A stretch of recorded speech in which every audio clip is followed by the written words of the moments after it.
네, 먼저 첫 번째로 살펴볼 종목은 태양이라는 종목입니다. 태양은 다들 아시죠?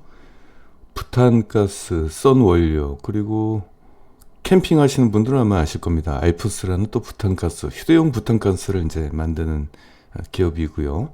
국내 점유율 1위, 점유율은 이제 37%입니다. 일단 저는 지금 그 1분기 코로나가 본격화됐을 때 실적이 양호한 실적을 보였던 종목들을 일단 우선 선별 하고 있습니다. 왜냐면은 앞으로 다가올 2분기와 이제 3분기 실적을 마주하고 있는 상황에서 실적의 불확실성이 좀 커지는 상황이지 않습니까? 이럴 때 우리나라에서 1분기 때 코로나가 확장이 됐을 때 안정적인 실적을 보인 기업들은 2, 3분기도 실적이 어느 정도 견고한 실적을 보일 걸로 일단 판단이 됩니다. 그래서 그런 종목들을 일단 구성을 하고 있습니다.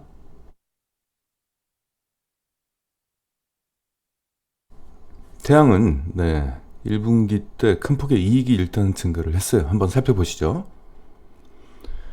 연간 실적을 보시면은 그동안 그 상위 업체들이 독과점적 그 지배 구조를 갖고 있기 때문에 매출 성장이 아주 큰 폭으로 증가하는 그런 구조가 되긴 좀 어렵죠. 아무래도 독과점적 지위를 갖고 있는 기업들이기 때문에 그렇습니다. 2018년도는 어떤 이슈가 있어가지고 이때 공장에 화재가 한번 났었나 이게 정확하게 제가 기억을 못하는데 우리나라 부탄가스 제조 기업 중에서 어느 기업이 지금 화재가 한번 났은 적이 있었어요. 태양이 아닌가 좀 싶은데 이때 박영욱 씨가 저한테 기사를 좀 부탁하기도 하고 되게 시끄러웠었어요. 그 슈퍼김이 박영욱 씨 있죠. 그 사무실에 놀러 갔는데 태양 쪽 관계자하고 전화 통화를 굉장히 좀 오랫동안 하면서 이쪽에 뭐 문제 제기를 좀 하고 막 그런 적이 있었습니다. 뭐 이때가 아닌가 싶어요. 지난해는 영업이익률이 한 5% 정도 수준이었다가 올해 1분기 때는 일단 4% 정도로 일단 영업이익률이 이제 됐는데 이거는 이제 분기 실적을 보면서 영업이익률 좀 체크를 할 필요가 좀 있겠습니다. 일단 분기 실적을 보시게 된다면은 2018년도 영업이익률은 별로였죠. 매출액을 보시면 매출액은 거의 이제 비슷한 흐름을 좀 보이고 있습니다. 지난해 이제 1, 2, 3, 4분기가 있는데 뭐 하반기로 갈수록 이제 실적이 좀 증가하는 좀 모습이 나타나고 있고 올해 1분기는 일단 여기를 좀 막하고 있습니다. 일단 1분기 실적을 한번 정확하게 좀 체크하도록 하겠습니다. 그 전에 이제 매출액을 좀 보시게 된다면은 연료관과 에어졸을 만듭니다.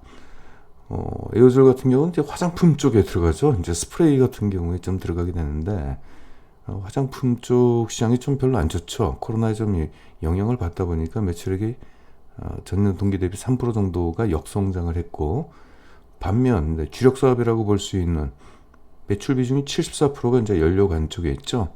썬원료, 그리고 알프스, 부탄가스죠. 이쪽 매출액은 6%가 증가를 하면서 매출 성장을 이뤘습니다.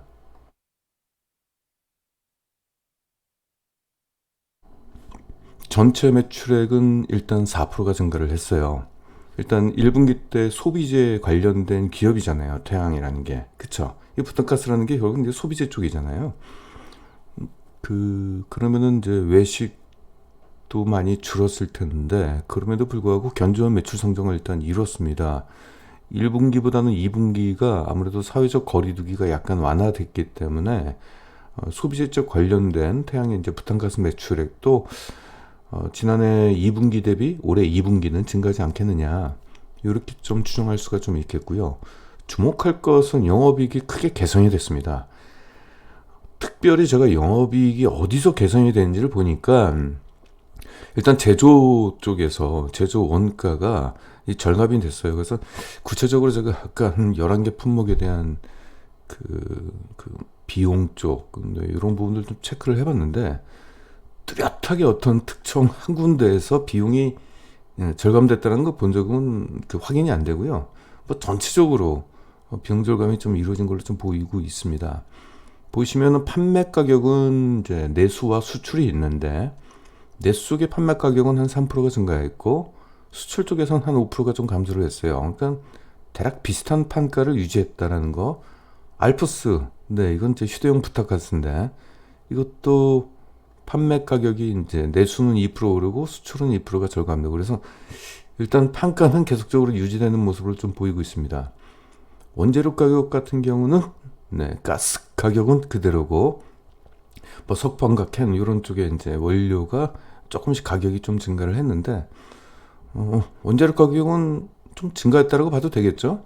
증가했는데 전체적인 어떤 제조 경비를 절감을 시키면서 높은 이익 성장을 좀 보였습니다. 일단 뭔가 허리띠를 졸라매는 것 같네요.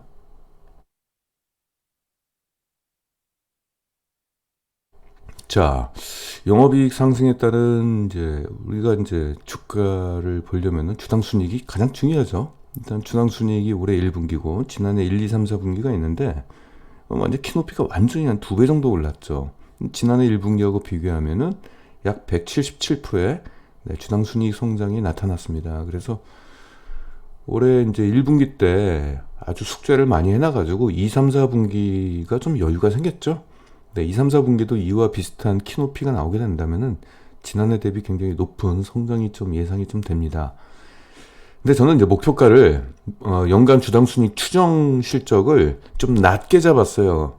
그러니까 뭔가 변수가 있을 수도 있지 않습니까? 2, 3, 4분기가 우리가 기대했던 이 정도 눈높이로, 이 정도 키높이로 2, 3, 4분기가 계속적으로 나타나게 된다면은 이게 주당 순이익이 한 2,000원 정도가 될 겁니다. 그쵸, 여기.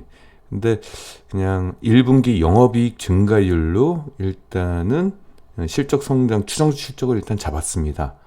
원래 이제 EPS 증가율, 순이익 증가율로 따지게 된다면은 요게 한 2,000원 정도가 돼야 돼요. 그러면 굉장히 높아지는 거죠. 이건 지붕 뚫고 하이킥입니다. 근데 변수를 생각해서 일단 영업이익 증가율로만 구성을 했습니다. 보니까 그렇게 된다면은 지금 올해 2020년도 추정 PR이 한 7.1 정도가 돼요. 그러니까 보수적으로 잡은 실적 추정치를 가지고 PR을 잡았는데도 불구하고 과거 이 기업이 보였던 PR 밴드의 하단에 지금 위치하고 있어서 저평가 국면에 좀 빠져 있다. 이렇게 우리가 판단할 수 있겠고요. 그럼 우리가 적정 PR을 얼마나 잡아야 되느냐? 목표 PR이 아니고 적정 PR이죠. 사실상 목표 PR이라면은 뭐 한 15? 뭐 이렇게 과거에 아주 높은 수치. 여기는 실적이 좀 저조한 상황에서 주가가 그만큼 떨어지지 않았기 때문에 마치 이제 고평가된 것처럼 보이는 착시 현상이고요. 실제 가장 높은 PR은 16, 14 이 정도가 되고요.